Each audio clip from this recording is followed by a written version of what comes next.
see you from across the room with your question mark brows. Arms crossed in expectation, head on tilt. Watch you come slinking towards me, and before we've even met, before you've even asked my name, before you've even said, hello, what a fine day we're having, you stare at my face like a map you cannot read, like a puzzle with centerpiece missing, like a game you will play and will win.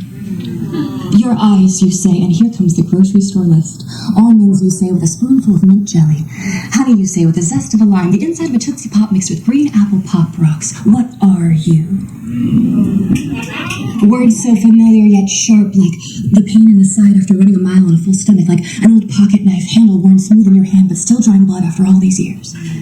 Well, I say, but already you are gone, turned on your heels, retreating to safe spaces. This is not what you wanted. You want a one-word answer, but friend, this is not a one-word story. There is a child whose ancestors came from across a salty blue sea. She is one half of the world's population. She is multiplying by the second. She is unstoppable. Yet on this soil, she is taught to be silent, to never raise her hand, never make too much trouble, never make herself known. They fear her for the magic she holds between her ears, for the magic of momentum that will not be still. There is a child whose ancestors have always lived here. They crossed borders that were created only out of some colorless man's imagination. Yet within these lines, she is told she does not belong. So go back where she came from, as if where she came from is not where she is. As if her limbs were not birthed on this land, as if her toes have not always known the feel of this earth. They fear her for the magic she holds in soft places, for the magic of her seeds spreading like wildflowers in the spring. There is a child whose ancestors came on ships. They were kings in a land we all came from before we even knew what white was, before we set it on an altar apart and above. Yet here she is told that her scars are too loud, that she must hide all evidence of building a country on her back, that she must be content that things now are better than they have been, though every breath and bullet would tell her differently.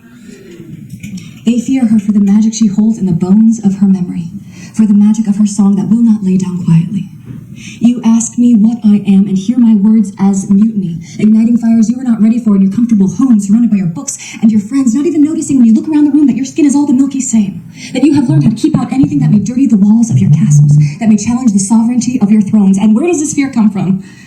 We all run when we're scared, or turn with fists up and fight, or drop to the ground to find solace in the earth, or find some sense in the smell of the grass. I can tell you my history in terms of trauma, or laughter, or scars on my knees, or books on my shelves, or the number of times my heart has been broken. I can tell you my history by the things my eyes have seen, but you learn nothing by the shape of them.